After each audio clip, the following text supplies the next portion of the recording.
Russell s'est approché discrètement du lit de sa femme, tard dans la nuit, désireux de ne pas manquer de marquer leur anniversaire avec des fleurs, bien qu'ils viennent juste de rentrer en ville. Le rideau qui les sépare bruisse lorsqu'il s'approche, mais au lieu des retrouvailles amoureuses qu'il attendait, il est accueilli par des sons inattendus.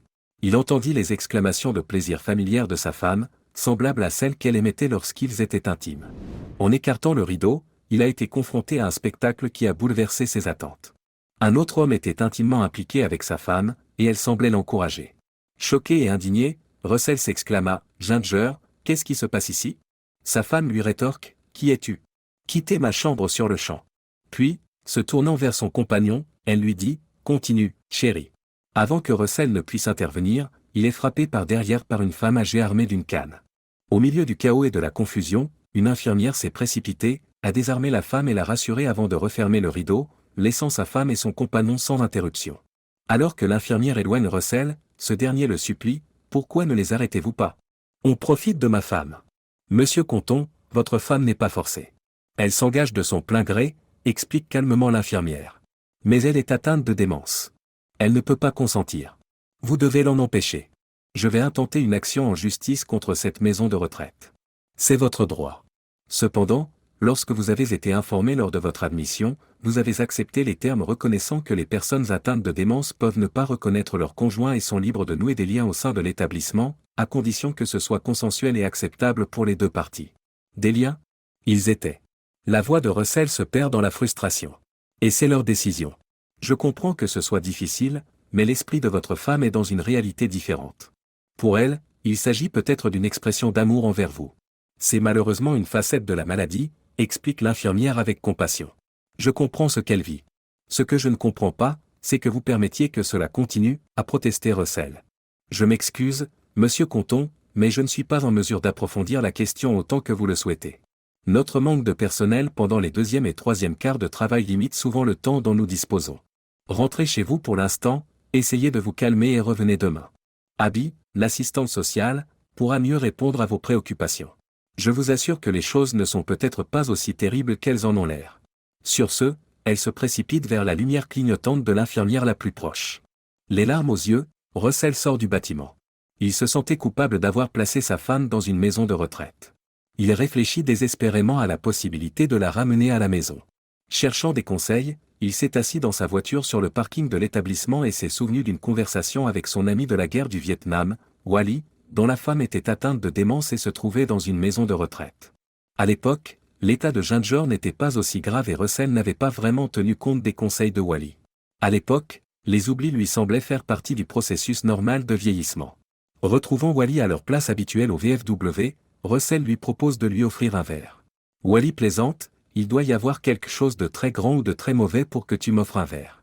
Les larmes aux yeux, Russell lui confie, j'ai besoin de ton aide, mon pote. Je viens de laisser Ginger à la maison de retraite. Elle avait une relation avec quelqu'un d'autre, et ils n'ont pas voulu intervenir. Ses sanglots s'intensifient. Posant une main réconfortante sur l'épaule de Russell, Wally compatissait, je comprends. Ça fait très mal. Ces types qui savent tout pensent que la tricherie n'a pas d'importance. C'est une question de si ça fait du bien. C'est probablement pour occuper les patients et éviter les tracas au personnel. Les maisons de retraite, la plus grande escroquerie qui soit. Qu'est-ce que je peux faire ? Je lui ai promis de ne jamais la mettre dans une maison de retraite, mais je ne peux plus m'occuper d'elle à la maison. La dernière fois que nous nous sommes parlé, vous sembliez gérer la situation. Qu'est-ce qui a changé ? C'est devenu impossible. Elle était debout à toute heure, essayant de partir. Je ne pouvais pas la laisser seule. Je devais l'accompagner partout. Une fois, les flics l'ont trouvée marchant dans les rues à 2 heures du matin. J'ai installé des alarmes et des détecteurs de mouvement, mais cela ne m'a pas permis de passer une bonne nuit de sommeil. Elle m'a épuisé et j'ai eu une légère crise cardiaque due au stress. J'ai dû la placer temporairement dans une maison de repos, pour ce qu'ils appellent un répit, pendant que je restais à l'hôpital. À ma sortie, j'ai réalisé qu'ils étaient mieux équipés pour s'occuper d'elle que je ne pourrais jamais l'être. Je n'ai pas trouvé la motivation nécessaire pour la ramener à la maison. Je n'en ai plus l'énergie. C'était déchirant, mais la ramener à la maison aurait été la fin de ma vie. Avez-vous envisagé d'engager de l'aide ? J'ai essayé plusieurs fois. C'était difficile de trouver quelqu'un, et quand je l'ai fait, le coût était si élevé que je n'ai pu le faire qu'occasionnellement. Et Riley, eh bien, elle s'est occupée de sa propre famille. David est-il toujours déployé en Afghanistan ? Oui, j'essaie de ne pas le déranger. Il a les mains pleines en essayant de rester en sécurité. Le comportement de Ginger ressemble beaucoup à celui de mon Alice, qu'elle repose en paix. Écoutez, je vais vous dire quelque chose que vous n'aimerez peut-être pas, mais réfléchissez Y. Votre femme est-elle sous Aricept ou Namenda? Oui, elle en prend. Pourquoi? Qu'est-ce que ces médicaments font d'après vous? Eh bien, ils ne guérissent pas la démence. Ils en ralentissent la progression. Pourquoi? Que voulez-vous dire par « pourquoi » ? Pourquoi prolonger la maladie? Il n'y a pas de remède. Cela ne fait que prolonger vos souffrances à tous les deux. Ma suggestion? Envisagez de lui faire arrêter ses médicaments. Cela pourrait raccourcir sa souffrance de quelques années et vous en donner plusieurs autres. Russell n'avait jamais envisagé une telle idée. Russell n'avait jamais envisagé une telle idée. Je veux juste que nous soyons ensemble le plus longtemps possible. Réfléchis, est-ce que la personne qu'elle est maintenant est celle avec qui vous voulez être, en la regardant se détériorer?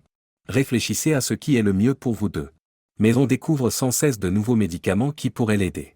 Il découvre des médicaments qui pourraient stopper la progression de la démence, mais pas l'inverser. Elle a perdu trop de cellules cérébrales pour s'en remettre. Voudriez-vous qu'elle reste dans l'état mental où elle est aujourd'hui pour le reste de votre vie? Merci pour cette conversation édifiante, dit Russell, sarcastique. Je ne ferai pas mon devoir d'ami si je ne vous donnais pas un conseil honnête.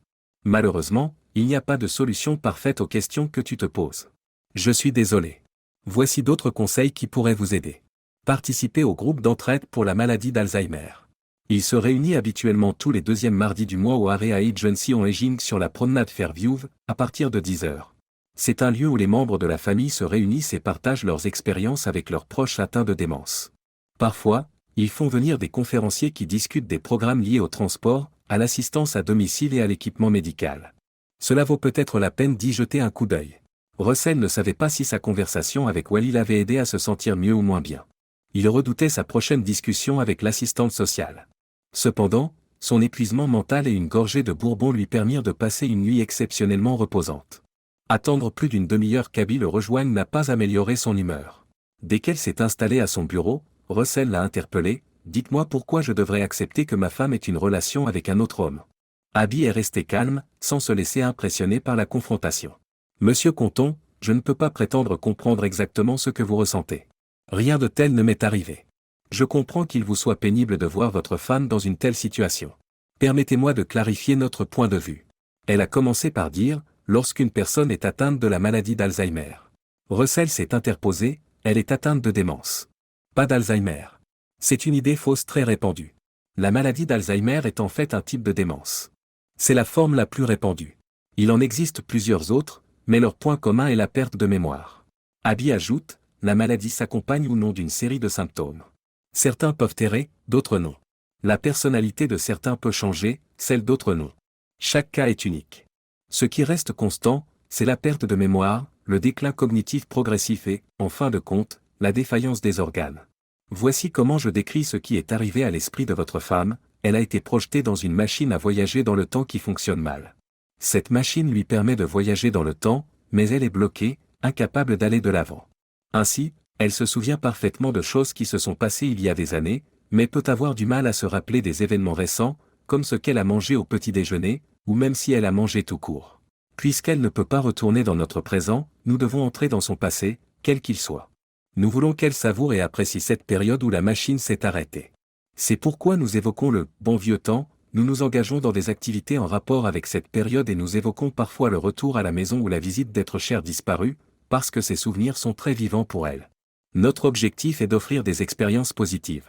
Ils ne se souviennent peut-être pas de nos interactions, mais ils semblent conserver les émotions positives et négatives. Les actions des gens découlent de leur perception. La maladie d'Alzheimer déforme sa vision du monde réel, de sorte qu'elle se comporte en fonction de sa réalité passée, et non de notre réalité actuelle. Malheureusement, Ginger considère que sa relation correspond à cette époque. Nous ne pouvons pas modifier sa perception pour qu'elle s'aligne sur la nôtre. Tout ce que nous pouvons faire, c'est nous efforcer de rendre chaque jour aussi agréable que possible pour elle ici. Donc, tant que cela rend Ginger heureuse, c'est normal qu'elle soit infidèle. Abby fait une pause, se ressaisit.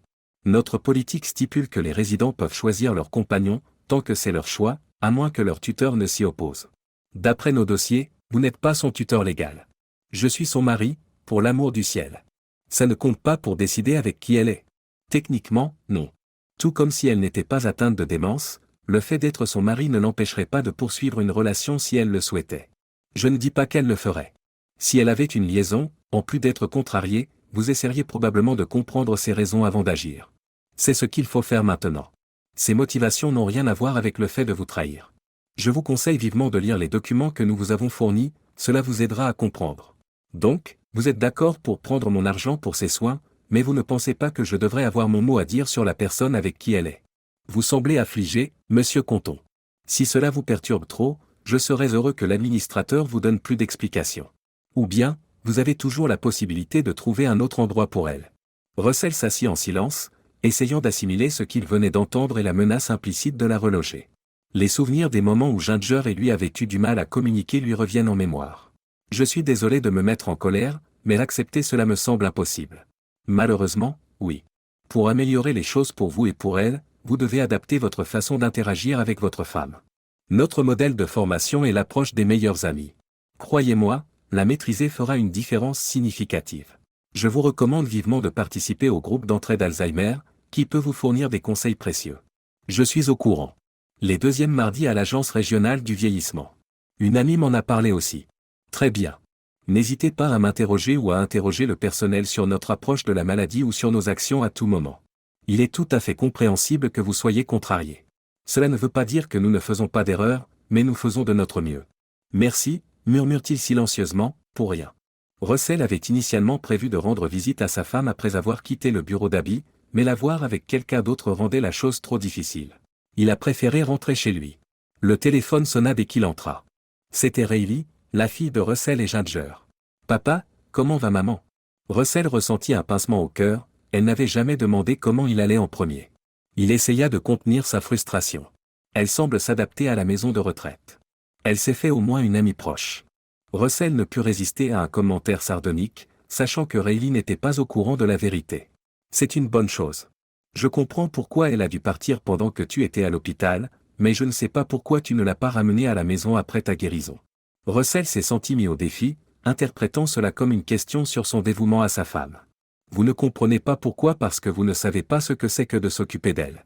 Prenez-la en charge pendant quelques semaines et critiquez ensuite ma décision. Pas besoin d'être sur la défensive. Nous sommes allés la voir il y a quelques mois, et elle n'avait pas l'air trop mal en point. Oui, vous avez passé quoi, 5 heures avec elle? Tu as parlé du passé? Vous avez essayé de lui donner un bain alors qu'elle refusait? Tu es resté debout à minuit pour l'empêcher de quitter la maison. Répondu 10 fois à la même question en 1 heure? Il doit bien y avoir un programme gouvernemental qui pourrait vous aider. Vous vous êtes bien débrouillé toute seule jusqu'à votre crise cardiaque. Russell tente une autre approche. Rayleigh, vous ne parlez que de progrès et de libération de la femme. N'avez-vous pas dit un jour que le travail d'une femme au foyer devrait être davantage valorisé? Qu'il est aussi exigeant, si ce n'est plus, qu'un travail régulier à temps plein, commençant avant le petit déjeuner et se poursuivant après le dîner? Oui, mais quel est le rapport avec? Qui pensez-vous qui fait le travail plus qu'à temps plein que votre mère a fait pendant près de 50 ans? Moi. Et qui s'occupe de mon travail habituel? Moi. Qui assume la responsabilité supplémentaire de s'occuper d'une personne atteinte de démence? Moi. Si vous voulez assumer l'un de mes rôles, je vous invite à le faire. Cite-moi un programme qui pourrait m'aider. Facile, papa. Je dois m'occuper de ma propre famille maintenant. Les adolescents demandent beaucoup d'énergie. J'aimerais aider, mais je ne peux pas. Tu es son mari, après tout. Russell ressent une pointe d'inquiétude, craignant de provoquer une nouvelle crise cardiaque. Je sais très bien que je suis son mari. Et savez-vous que vous êtes son enfant? Voyons, pendant combien d'années ta mère et moi nous sommes occupés de toi, t'avons soutenu, soigné, guéri tes blessures, t'avons acheté une voiture et t'avons envoyé à l'université. 22 ans?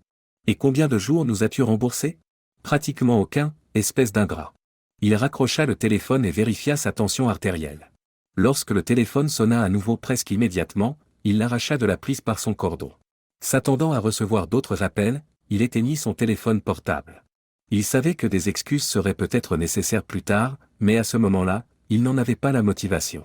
Les jours suivants, il s'est plongé dans les documents recommandés. Il n'y a pas eu de célébration d'anniversaire, Ginger ne croyait pas que c'était leur anniversaire parce qu'elle ne le reconnaissait pas comme son mari. Après quelques tentatives infructueuses, il demande conseil à l'infirmière de garde. Elle lui dit, vous ne ressemblez pas à ce que Russell était pour elle pendant la période qu'elle vit dans son esprit. Vous êtes trop vieux pour correspondre à cette image. Essayez peut-être de lui dire que vous êtes quelqu'un d'autre, quelqu'un de plus âgé qui était proche de vous deux il y a 20 ou 30 ans, et voyez si cela vous aide. Je suppose que ça vaut la peine d'essayer. Je n'arrive à rien pour l'instant. Russell se rendit dans le service de Ginger et la trouva dans le salon, perdue dans ses pensées. « Bonjour, Ginger. Comment allez-vous? Qui êtes-vous? Que voulez-vous? Vous ne vous souvenez pas de moi? Eh bien, vous ressemblez un peu au père de mon Russell. C'est vrai, je suis Carl, le père de Russell. » Le visage de Ginger s'illumine. « Carl, c'est si bon de te voir. Comment va Mildred? » « Elle va bien, merci. Elle serait bienvenue, mais elle est occupée à faire de la pâtisserie pour le repas de l'église. Je suis sûr qu'elle viendra bientôt. » Avec un sourire, « Quand votre paresseux de fils et mon mari viendront-ils me sortir d'ici? J'ai vu Russell il y a peu. Il a dit qu'il serait là après le travail. Parfois, je pense qu'il aime son travail plus que moi. Ginger, tu sais que ce n'est pas vrai. Je sais pertinemment que Russell t'aime beaucoup. » Russell a du mal à retenir ses émotions. « Oui, je le sais. Je l'ai toujours su. » Après une pause, Ginger ajouta, « Quand Russell vient-il me raccompagner à la maison? » Dès qu'il aura fini son travail. Il a intérêt. Je dois y aller maintenant. Je reviendrai bientôt. Merci. La prochaine fois, apportez du chocolat, s'il vous plaît. Russell se sentait en conflit après la conversation avec sa femme. Il regrettait son état, mais trouvait du réconfort dans leur échange et dans le fait qu'elle semblait satisfaite par rapport à leur récente rencontre. Il attend avec impatience la réunion du groupe de soutien du lendemain, même s'il appréhende de partager son histoire avec des inconnus.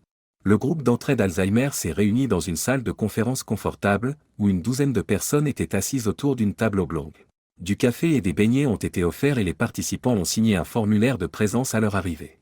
Belinda, une assistante sociale afro-américaine pleine de compassion, dirige la réunion. Elle a demandé à Russell de remplir un autre formulaire contenant des informations personnelles, garantissant la confidentialité, et lui a fait signer un accord de confidentialité afin de préserver l'intimité en dehors de la réunion. Wally, qui accompagne Russell à sa demande, lui assure qu'il s'agit d'une procédure normale. Belinda a commencé par exposer les règles de base de la réunion. La confidentialité est primordiale, suivie de l'encouragement à la participation, sans obligation de parler, et de l'accent mis sur un dialogue respectueux. Elle invite les participants à poser des questions avant de poursuivre. Russell, il est d'usage que les nouveaux arrivants fassent part de leur situation d'aidant, mais ils ne sont pas obligés de le faire. D'autres résumeront brièvement leur situation. « Souhaitez-vous commencer ou entendre les autres en premier ?» propose Belinda. « Je préfère attendre. Je me sens un peu anxieux », a répondu Russell. Chaque personne autour de la table a fait part de son expérience d'aidant, conjoint, enfant adulte et même petit enfant. La moitié d'entre eux s'occupaient de leurs proches à domicile, tandis que les autres avaient des parents dans des maisons de retraite. Le groupe comprenait une femme dont le mari venait de décéder et deux sœurs qui se partageaient les responsabilités de leur mère. Russell s'est senti plus à l'aise en écoutant leurs histoires. Au cours des discussions, Russell s'est retrouvé au centre de diverses questions. Avait-il protégé ses biens de Medicaid? Des membres de sa famille étaient-ils disponibles pour l'aider? Utilisait-il les programmes d'aide aux personnes âgées? Comment protégeait-il sa propre santé? Russell s'est rendu compte qu'il y avait des aspects qu'il n'avait pas pris en compte et a demandé des conseils. Belinda, soutenue par tout le monde, a recommandé de contacter le Aging and Disability Resource Center, une ressource complète pour les personnes âgées et les aidants. Elle a fourni à Russell les coordonnées de ce centre et un site web pour qu'il puisse s'informer sur la maladie et les techniques de soins. Les histoires partagées par les participants allaient du poignant à l'humoristique, créant un sentiment de solidarité pour Russell au milieu des défis auxquels il est confronté. Le groupe l'a encouragé à se réconcilier avec sa fille, en reconnaissant ses bonnes intentions malgré son manque de compréhension de la maladie et des problèmes de soins. Bien que ce soit un point sensible pour Russell, il a accepté d'y réfléchir. Au fil du temps, Russell est devenu plus informé sur la maladie d'Alzheimer et plus apte à communiquer avec sa femme. Il a trouvé une solution unique aux interactions de Ginger avec d'autres hommes. Chaque soir vers 20h, après avoir pris rendez-vous avec le personnel de nuit, Russell obscurcit la chambre et s'approche du chevet de Ginger, après s'être aspergé de l'eau de Cologne qu'il portait au cours de leurs premières années de vie commune. La lumière étant éteinte, sa voix inchangée permettait à Ginger de croire qu'il s'agissait de lui, évoquant les souvenirs de leurs premières années. Dans l'obscurité, ils partagent des moments de tendresse qui rappellent les débuts de leur mariage, en se concentrant uniquement sur son plaisir. Le massage de sa peau avec de la lotion est devenu une forme de préliminaires intimes, bien accueilli par Ginger. Il répond à ses besoins avec soin, en utilisant des lubrifiants si nécessaire. Russell a même commencé à utiliser des médicaments spéciaux pour s'assurer qu'ils pouvaient contribuer à leurs moments intimes. Il admet que leurs ébats comptent désormais parmi les meilleurs de leur mariage, à l'exception des interruptions occasionnelles de la vieille dame voisine brandissant sa canne. Russell partait toujours bien avant le début de l'équipe du matin. En ce qui concerne les interactions quotidiennes, Russell s'est rendu compte que la perte de mémoire liée à la maladie d'Alzheimer présentait à la fois des difficultés et des avantages. Si Ginger ne retenait pas grand-chose de ce qu'il disait, elle oubliait rapidement ses erreurs, lui donnant ainsi une nouvelle chance sans le poids de ses erreurs antérieures. Suivant un conseil, Russell a rassemblé un vieil album de photos, affirmant qu'il ne se souvenait pas des personnes représentées. Ginger est ravi de les identifier, l'aidant ainsi à évaluer l'état de son esprit en fonction de ses trous de mémoire. Il a trouvé du réconfort dans la capacité de l'album à rester frais pour elle à chaque fois qu'il l'utilisait. Pour que les choses restent intéressantes, il a consulté un livre sur les activités adaptées aux personnes atteintes de démence lorsqu'il a cherché des variations. Des amis du groupe d'âge de Russell et de Ginger l'ont aidé à organiser des activités agréables, notamment autour de la musique. Pour lutter contre l'isolement de Ginger, ils ont rassemblé des CD remplis d'airs de l'époque qu'elle reconnaît, qu'elle chantait joyeusement. Russell s'est émerveillé de sa capacité à se souvenir des paroles des chansons, apprenant que la mémoire liée à la musique était moins affectée par sa maladie que d'autres domaines de la mémoire. Les conversations s'orientent vers les événements historiques de l'époque dans laquelle l'esprit de Ginger s'est installé, laissant de côté les discussions sur les affaires courantes. Dans la maison de retraite, les téléviseurs diffusent rarement des chaînes d'information pour ne pas perturber ou troubler les résidents. Au lieu de cela, ils regardent les chaînes qui diffusent des émissions classiques en noir et blanc, qui ont gagné en popularité. Russell s'est adapté aux questions répétées de Ginger en raison de ses trous de mémoire à court terme, répondant attentivement à chaque fois comme s'il s'agissait de la première demande. Lorsqu'elle parle de rencontres avec des personnes décédées dans son passé, Russell s'abstient de la contredire. Il l'a interpellée en lui posant des questions sur ces personnes pour apaiser ses réminiscences. Cependant, Russell n'était pas à l'aise lorsque Ginger, en larmes, demandait à rentrer chez elle, faisant référence non pas à leur maison commune mais à la maison de son enfance, aujourd'hui inexistante. Il l'a rassurée en évoquant les formalités administratives en cours et détournait rapidement son attention vers un autre sujet. Un jour, alors qu'il utilisait la salle de bain de la chambre de Ginger, Russell a remarqué que le miroir en pied était absent de la porte. Le personnel a expliqué que Ginger croyait à tort qu'une femme âgée rôdait dans sa salle de bain chaque fois qu'elle jetait un coup d'œil dans le miroir. Le retrait du miroir était leur solution, car Ginger refusait d'accepter son apparence actuelle. De temps en temps, Ginger imaginait des scénarios inattendus, comme le jour où elle s'est exclamée avec anxiété qu'elle devait se précipiter dehors pour rejoindre Riley et David à la descente du bus scolaire. Russell s'empresse de répondre « Oh, Ginger. J'ai oublié de te le dire. Les Wilson ont demandé si Riley pouvait rentrer avec eux après l'école aujourd'hui pour jouer avec leurs enfants. Je suis désolé d'avoir oublié de te le dire. Il aurait dû me le dire. » Ce salaud, rétorque Ginger. Heureusement, Russell n'a jamais été confronté au scénario pénible raconté par certains membres du groupe de soutien, comme la mère des sœurs qui l'est accusée de vol et de fêtes sauvages chez elle. Être témoin d'un tel comportement, même s'il est attribué à la maladie, est profondément douloureux, surtout lorsqu'il s'agit de sa propre mère. Au fil du temps, Russell a pris des mesures pour protéger sa maison de Medicaid et est devenu une source de référence pour d'autres personnes qui tentent de garder leurs proches à la maison. Il a également donné la priorité à la prise en charge de soi, tant sur le plan physique qu'émotionnel. Au fur et à mesure que l'état de Ginger s'aggravait, sa communication diminuait et elle avait de plus en plus besoin d'une assistance physique.